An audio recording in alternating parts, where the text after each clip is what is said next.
அனைவருக்கும் வணக்கம். ஸோ இன்னைக்கு prelims and mains point of view என்னென்ன கொஸ்டின்ஸ் இருக்கு அப்படின்னு சொல்லி பார்ப்போம். ஸோ முதல்ல பார்த்தீங்கன்னா advanced institute for wildlife conservation is located in அப்படின்னு சொல்லி கேட்டிருக்காங்க. ஸோ எங்க இருக்கு அப்படின்னு சொல்லி பார்த்தீங்கன்னா நமக்கு வண்டலூர்ல இருக்கு. ஓகேவா? வனவிலங்கு பாதுகாப்புக்கான மேம்பட்ட நிறுவனம் அப்படிங்கிறது நமக்கு வண்டலூர்ல இருக்கு. சரியா? அடுத்தது INS Udayagiri, INS Himgiri of Indian navy are built under which of the following projects அப்படின்னு சொல்லி கேட்டிருக்காங்க.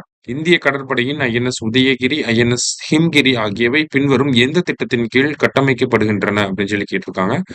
ஸோ ஐஎன்எஸ் உதயகிரி அப்படிங்கிறத மசகோவன் டாக் ஷிப் பில்டர்ஸ் மும்பையில் இருக்கக்கூடிய மசகோன் இவங்க தான் வந்து பில்ட் பண்ணியிருக்காங்க. சரியா? அடுத்தது ஹிம்கிரி அப்படிங்கிறது கார்டன் ரீச் இருக்கு இல்லையா? கார்டன் ரீச் இன் கொல்கத்தா அவங்க தான் இந்த போர்க்கப்பலை வந்து ரெடி பண்ணியிருக்காங்க. ஸோ இது ரெண்டுமே எந்த ப்ராஜெக்ட் கீழே ரெடி பண்ணியிருக்காங்க அப்படின்னா ப்ராஜெக்ட் 17A. சரியா? ஆப்ஷன் ஃபோர்த் ஆப்ஷன் தான் கரெக்ட். அடுத்தது in India the inflation target is defined in terms of அப்படின்னு சொல்லி கேட்டிருக்காங்க. இந்தியாவில் பணவீக்க இலக்கு எதன் அடிப்படையில் வரையறுக்கப்படுகிறது அப்படின்னா கன்சியூமர் பிரைஸ் இண்டெக்ஸை பேஸ் பண்ணி தான். இப்போ நம்மளோட இன்ஃபிளேஷன் டார்கெட் அப்படிங்கிறது 4% பிளஸ் ஆர் மைனஸ் 2%. ஓகேவா? அதாவது நம்மளோட இன்ஃபிளேஷன் 2%ல இருந்து 6% வரைக்கும் இருந்துக்கலாம். அதுதான் இதோட மீனிங். 4% பிளஸ் ஆர் மைனஸ் 2%னா 2%ல இருந்து 6% வரைக்கும் நம்மளோட இன்ஃபிளேஷன் இருந்துக்கலாம் அப்படிங்கிறது. சரியா? அடுத்தது who has been appointed as the chairperson of newly formed reform panels to spearhead next generation reforms in India அப்படின்னு சொல்லி கேட்டிருக்காங்க. இந்தியாவில் அடுத்த தலைமுறை சீர்திருத்தங்களை முன்னெடுத்து செல்ல புதிதாக அமைக்கப்பட்ட சீர்திருத்த குழுக்களின் தலைவராக யார் நியமிக்கப்பட்டுள்ளனர் சொல்லி கேட்டிருக்காங்க.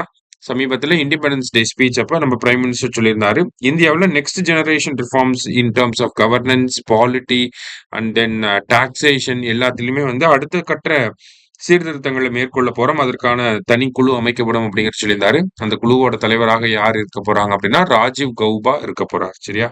கடைசியா how many consecutive days of detention leads to automatic removal of prime minister, chief ministers and ministers under 130th constitutional amendment bill அப்படி சொல்லி கேட்டிருக்காங்க. 130வது சட்ட திருத்தத்தின் படி அந்த மசோதாவின் படி பாக்குறப்ப எத்தனை நாட்கள் தொடர்ச்சியா ஒருத்தர் வந்து காவல்ல வச்சிருந்தாங்க அப்படின்னா அவருடைய பதவி காலி ஆகும் அப்படி சொல்லி கேட்டிருக்கிறாங்க. ஸோ 30 days தொடர்ச்சியா நீங்க வந்து ஒரு மினிஸ்டரா இருக்கீங்க, 30 நாள் தொடர்ச்சியா நீங்க சிறையில இருக்கீங்க அப்படின்னா 31வது நாள் உங்களோட பதவி வந்து காலி ஆயிடும். சரியா? அதுக்கப்புறம் நீங்க பெயில் வாங்கிட்டு வந்ததுக்கு அப்புறமா உங்களுக்கு அந்த பதவியை திருப்பி கொடுப்பாங்க. அதான் இந்த 130வது மசோதா வந்து சொல்ல வருது. சரியா?